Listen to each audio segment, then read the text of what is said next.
ইল্লাহু আল্লাহ আল্লাহ আল্লাহু লা ইলাহা ইল্লাহু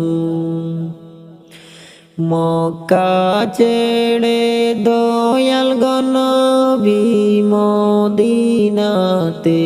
যায়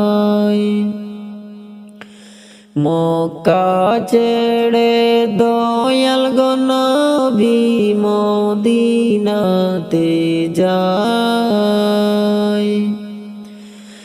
মায়ের দেশে জন্ম নবীর মায়ের দেশে জন্ম নবীর ফিরে ফিরে চায় নবীজি আল্লাহ আল্লাহ আল্লাহু লা